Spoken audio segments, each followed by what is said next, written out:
spawning at the top right-hand position as the blue Zerg. His name is ALBM, recent quota A qualify from Team 8. There he is. His opponent spawning as a red Protoss on the bottom left side. Playing for WOONJIN Stars, his name is Flying, also known as Shin Jae-wook. Didn't know that. I love the terrain, by the way, on this map. Look at that. It's like a see-through thing on the high ground. You can like see all the cool terrain below. Like, you know, like shout out to Blizzard for making such a cool looking game, man. And shout outs to the map maker. I forgot who it was, but for making this map, it's just such a fantastic map, I have to say. Yeah. You know what I would really love to see? This kind of terrain with like maybe like a water underneath instead of like a flying city, because then it would look like this like really cool high tech. Like, you know, aquamarine lab kind of thing. That would be a fantastic idea for a map, actually. You could put like the underwater shark like underneath that like clear part. Let's not go overboard. We already have a floating shark on Cloud Kingdom. Flying shark. That is true. All right, guys. So we have a Forge expansion opening from Flying here. Gonna play it very safe and standard. While ALBM, he is currently just droning up right now. Gonna go ahead and put down that spawning pool. So standard build orders from both players here. I'm surprised that Flying went for the Forge first right away, because like most of these KeSPA players, they love going for the Nexus first and trying to play as greedy as possible. So Flying, he might even try to go for the hatchery block if he sees a drone coming out. Yeah, he definitely could go for that. He would be able to do that. Is he going to go ahead and try to build a pylon there, or just like delay this expansion? The hatchery or the minerals are high enough for ALBM, so he could go ahead and put that hatchery down. But it looks like Flying, he's not going to go ahead and block that. Going to go ahead and scout up into ALBM's base now while getting a Nexus of his own, so matching the production of his opponent there, or I guess the economy, excuse me. So Flying just playing safe by getting the Forge first and making sure that he could put down the cannon in time, just against something like, you know, a little bit more aggressive tempo, I have to say. And also if he has a chance, blocking the hatchery and delaying his opponent's hatchery as long as possible. And so 4 Zerglings and a Queen out on the way for ALBM. Gonna try to do just to see what Flying is up to. Not gonna overcommit on the Zerglings though and get 6, just gonna get 4. Gateway on the way for Flying as well. Of course, you know, very standard build orders from both of these guys. Random probe in the middle of the map that's not really hidden from the Zerglings that much, unless ALBM decides to take a different route and not actually see the probe. Yeah, will he actually spot that probe? That's the real question here. He has the Zerglings out on the map, so he could eventually find it. They are going to be poking around. And third base going down for ALBM as well. Flying, grabbing both of his assimilators. You know, what else can I tell you, man? They're playing pretty standard. Well, they did open up in the most standard way possible compared to the 11 o'clock and the 5 o'clock. So that's the reason why they could go for builds like this and still play, you know, play really standard. I mean, as a Protoss player, if I spawn in the 11 o'clock or 5 o'clock, I would really panic. Really, because like I don't know how to wall completely. I need to destroy one of the rocks. The air distance is close, which means I have to deal against some of the early mutas that my opponent might do, so it just becomes a headache for the Protoss players, and Flying must be feeling pretty good right now. Yeah, I guess so. Those added variables from the other spawn location can't be amazing for... I want to say, like, if you're playing against Terran as well, it's got to be kind of weird because it's basically, there's like a big red mark on the map, and it's like, drop here at the natural for Terran players when you're playing as Zerg or Protoss. Even against other Terrans, you could do it too. Oh, it has to be really hectic for the Protoss players. Yep. Alright, so Stargate Tech out on the way for Flying. He's going to go ahead and get some Phoenix. Maybe he'll go for a Void Ray, try to go for a little bit more of a Sky Toss style, but we'll see if he does want to eventually go into that. A little bit of a skirmish here going on. Flying, trying the micro against those Zerglings. He will get all of them. No, just barely. Almost. One more hit and he would have killed that Zergling. A really nice micro by Flying. He almost did it. Almost. Almost, but, you know. Close but no cigar. Close but no cigar, exactly. Alright, so the Stargate finishing up here. We also have a Sentry on the way for Flying. He's gone. He wants to be extra safe. Also, hallucination now free, essentially, as long as you have the energy for it, allowing you to scout out your opponent quite easily. And finally, we have gas from our Zerg player ALBM after heavily droning up. Look at this, though. We have a Void Ray on the way here. So there's different builds that you could do with this. You could get one Void Ray and then try to take a fast expansion, or you could stack up tons of Void Rays and then and then try to power your opponent a little bit, try to put a lot of aggression against your opponent. So it really depends on if Flying is going to keep making Stargate units after the first Void Ray, or is Flying going to take a fast expansion using the Void Ray as a defense against some of the early army that ALBM might have. Well, that Void Ray will finish up very soon here, so we'll be able to see its true purpose. Mothership Core on the way as well here. Another Void Ray being constructed from Flying here, so I think that he does plan on taking a fast third and eventually going into that Sky Toss composition here. His minerals are just about peaking around 400, so moving that probe out should take that expansion anytime soon here. He has to take an expansion, if not the gateways are, slightly delayed. We are already at 8 minutes into the game, and usually players would put down up to 4 gateways by now, so it's just more natural for Flying to just take the third base as soon as possible. Seems like he wants to deny scouting or some of the Zerglings over there before actually building the pylon and throwing down the Nexus. So nice expansion by Flying, but he also has to account for the fact that now his opponent, he can power out maybe Roaches, tons of Hydras. So how does he defend against the one time where he doesn't have enough air army and his opponent is maxed down on something like Hydra, Roach, Zergling? Yeah, that will be the issue for him, but Flying, grabbing his third very fast here, and also getting the +1 attack and shield upgrades. I've noticed that Protoss players have started doing this a little bit more when they're going for the Sky Toss composition, because technically you can upgrade your armor and attack at the same time. It's 50 gas and 50 minerals more expensive, but the shields also benefit your ground army and buildings as well, so if you're going for that Sky Toss composition, not a bad idea to get that shield upgrade. And you already have the Forge Up. Why not just go for it? It's like you don't even have to build a second Cybernetic core. You can get that later in the game once you have critical number of Sky Toss army out. And it seems like he wants to actually be aggressive with the 3 Void Rays around the map.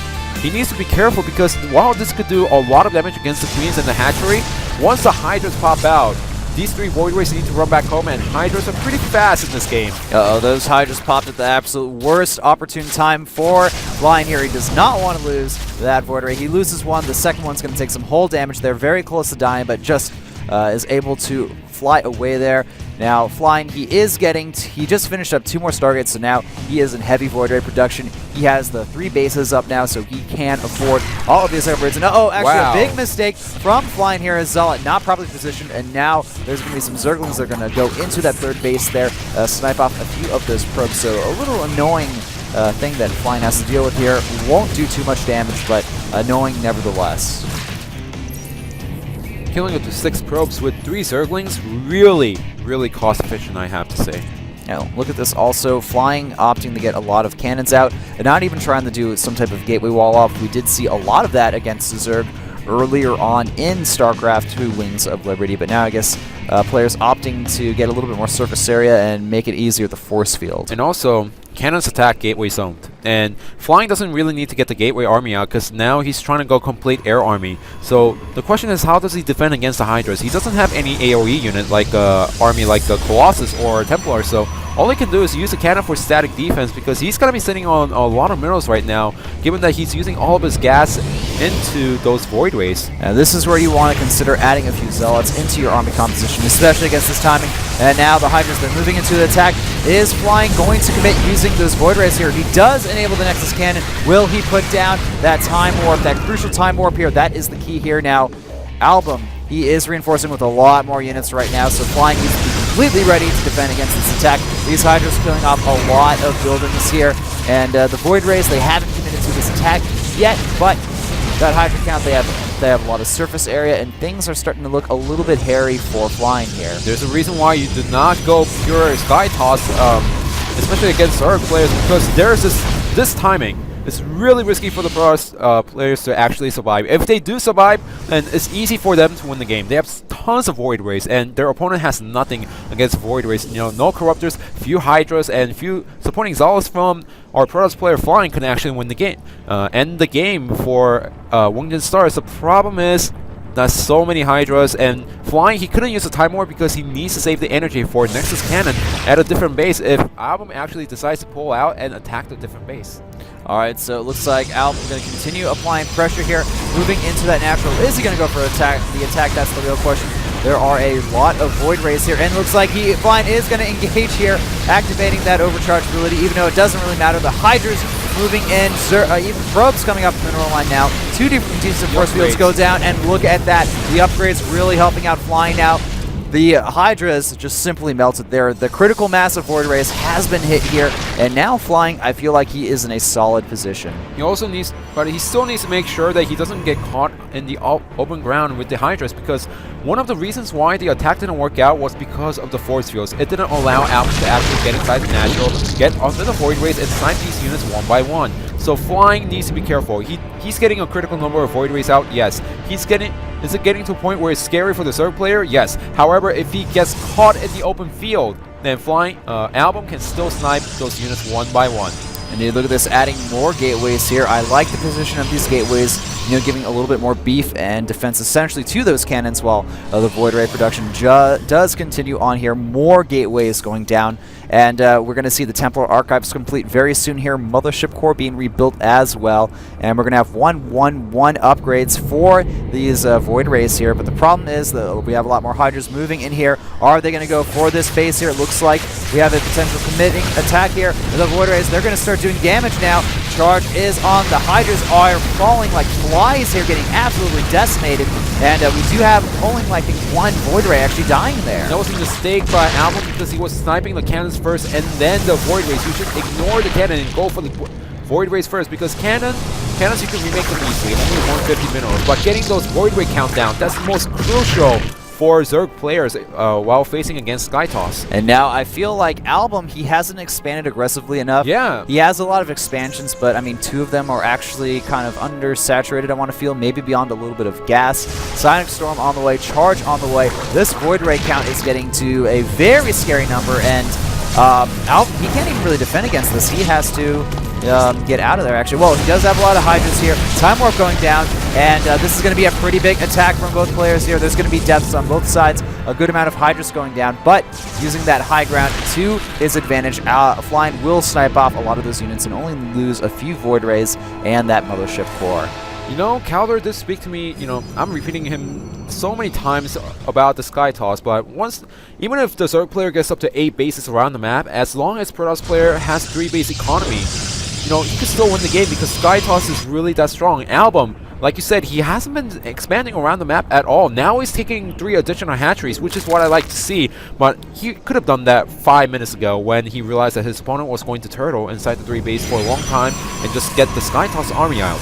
Yeah, well, we do see finally a 4th base from Flying, but this is the army that is it appears in Zerg Nightmares. When you see Void Rays and there's High Templar under them but you can't see them, that's when you start to get scared.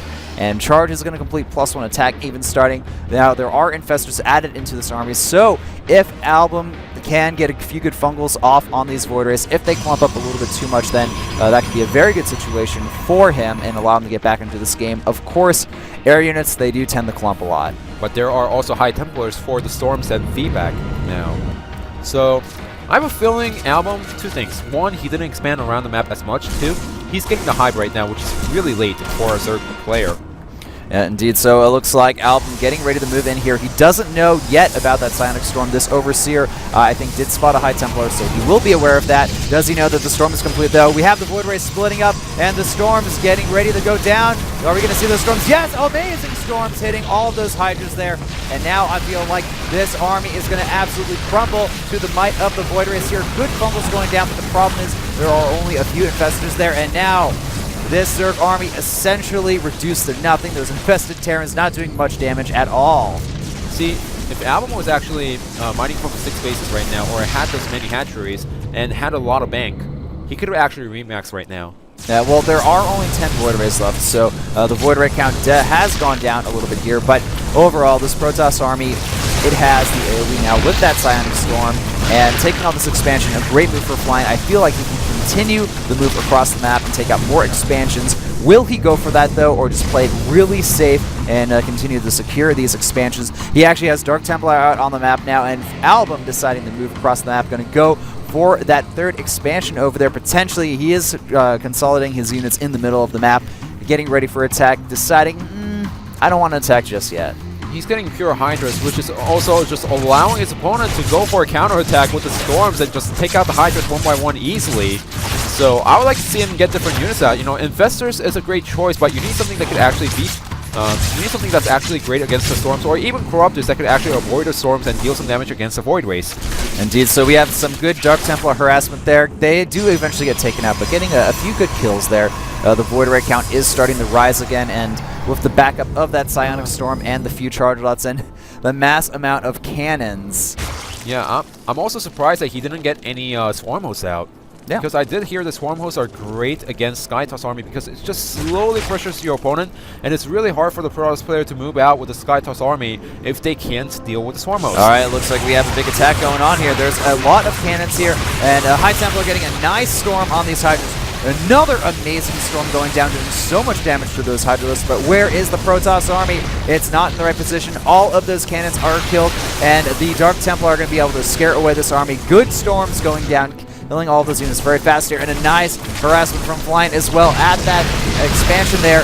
All of these units going down. Look at the supplies now, 175 to 100, with Flying in the lead. I don't know how he does it. Every single storm is hitting every single Hydra that ALBM has, and it's just hurting ALBM one by one. Those 3 Zealots at the 12 o'clock position is dealing extra damage. That's something that Flying doesn't need at this point. It's just an icing on the cake, but for ALBM is devastating. It looks like Flying is had it with his opponent here. He's going to move in for the attack. Those 15 Void Rays with all the support going to do so much damage. Look at the Dark Templar. They are certainly doing a lot of damage right now against the Zerg army. And all these reinforcements easily cut off here. Things are looking very bad for ALBM here. And that's going to be a GG. Flying taking a pretty cool victory there over his opponent ALBM, securing the victory as well for WOONJIN Stars and making up for his last embarrassing PvZ game that he lost against Effort. Also showing that pure Hydras do not actually deal good damage against the Void Race. I think the key thing is once you hit that critical mass of Void Race and the DPS gets so high that unless you're focus firing very well with the Hydras, you're just going to get out DPS'd by the Void Rays. You need something else. Yeah, you do need something else. And also, from the Protoss side, I did see that there was a okay mineral bank from Flying. I think that he could have added in some Zealots just to really help out with the tanking against the Hydras as well, to make that a little bit less risky to go for. But, you know, beyond that, I have to say that Flying did play a very excellent game there. He played so patient and just, you know, attacked at the right moments, defended at the right moments, and once the storm was out, that's when I felt like, you know, his opponent Savage didn't really have a chance. You know, when Flying was actually attacking the 12 o'clock base, what he could have actually done was go down to the 3rd base and try to take out the cannon, try to take out the Nexus before the recall. Yes. And actually cut down his opponent's economy, but no, the Hydras tried to go for the main army. It just didn't work out. All right, so let's check out the results for today. KeSPA Team 8 falls 1-4 against the current first place team WOONJIN Stars in the first match. Cure